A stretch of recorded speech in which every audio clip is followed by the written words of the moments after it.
à tous, j'espère que vous allez bien. On se retrouve aujourd'hui pour un nouveau cours. Avant de commencer, pour rappel, on est dans le projet 2, plaidoyer et réquisitoire. Qu'est-ce qu'un plaidoyer et qu'est-ce qu'un réquisitoire? Le plaidoyer est un texte argumentatif dans lequel l'auteur plaide pour une thèse, dans laquelle il défend une idée. Donc l'auteur va donner sa thèse et puis il va la défendre en argumentant. Dans le réquisitoire, c'est le contraire. L'auteur va dénoncer un fait. Donc il va dénoncer un fait en argumentant contre cette thèse. Donc il va nous exposer une thèse et des arguments qui sont contre cette thèse pour solidifier son argumentaire. Ce qu'il faut savoir, c'est que l'auteur dans un texte argumentatif est toujours subjectif, il est toujours présent. Sa présence peut être explicite avec l'utilisation des pronoms personnels de la première personne. Je, nous, notre, votre, notre, etc. Ensuite, il y a une autre façon avec laquelle l'auteur peut être présent, c'est une présence implicite à l'aide de modalisateurs. Qu'est-ce que la modalisation?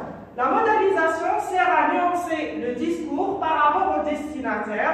Par exemple, si je vous dis « elle a eu un accident » et « il se peut qu'elle ait eu un accident ». Ces deux phrases ne vont pas avoir le même impact sur le destinataire. Si je dis « elle a eu un accident », c'est un fait, je l'expose, donc la personne ici, elle est objective. L'émetteur ici est objectif, il ne rajoute rien du tout.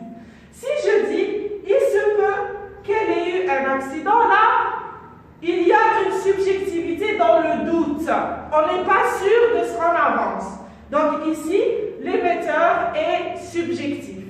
Pour exprimer la modalisation, dans la langue française, il existe plusieurs outils.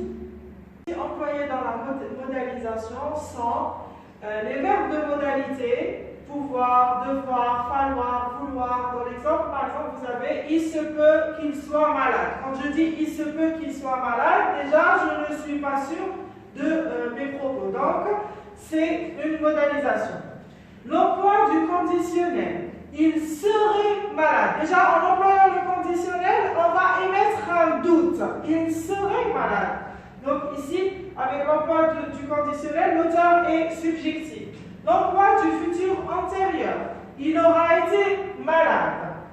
L'emploi de certains adverbes et locutions adverbiales. Assurément, forcément, sans doute, bien sûr. L'emploi de certaines expressions. À ce qu'on dit, selon toute vraisemblance, sans aucun doute. L'emploi de certains verbes d'opinion. Déjà, quand je dis verbe d'opinion, c'est-à-dire que l'auteur va émettre une opinion, donc il va être subjectif. Penser, croire, assurer. L'emploi du lexique péjoratif et du lexique mélioratif.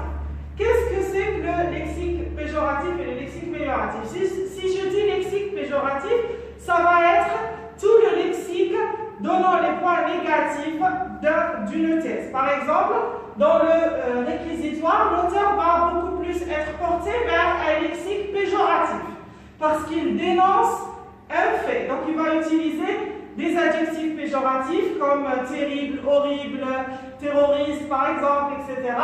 Et dans le plaidoyer, l'auteur, en défendant une thèse, il va utiliser au contraire un lexique mélioratif, donc des points positifs, en disant c'est un fait extraordinaire, c'est une avancée technique extraordinaire, etc. Maintenant, faire un petit exercice pour voir comment comment transformer une phrase subjective en phrase neutre et objective. Alors, dans ces énoncés, les phrases comportent des marques de modalisation. On va les identifier en premier, on va les souligner en premier. Ensuite, on va réécrire de manière à ce qu'elles soient neutres et objectives. Première phrase. C'est sûr, ce pilote n'est pas un inconnu. Là, la modalisation est c'est sûr. Donc, nous allons la souligner et réécrire la phrase. Nous allons dire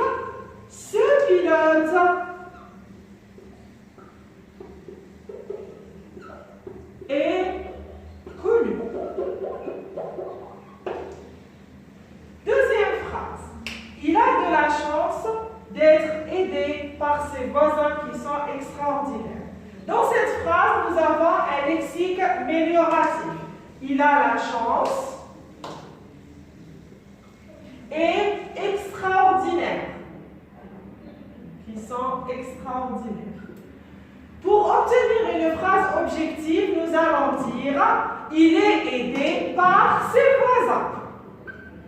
Il est aidé par ses voisins. Troisième phrase. Il me semble qu'en un certain sens, vous avez tort. Ici, il y a une expression d'opinion. Il me semble qu'en un certain sens. Donc, nous allons l'effacer et réécrire la phrase en disant « Vous avez tort ».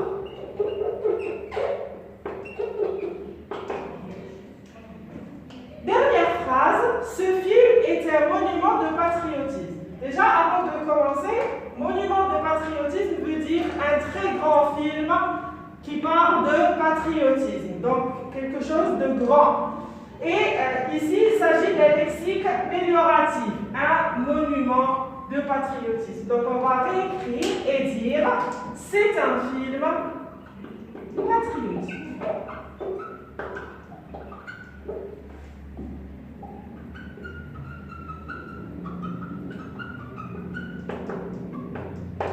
Voilà pour aujourd'hui. J'espère que la leçon a été claire. Si vous avez des questions, n'hésitez pas à les poser. Merci pour votre attention et on se revoit bientôt.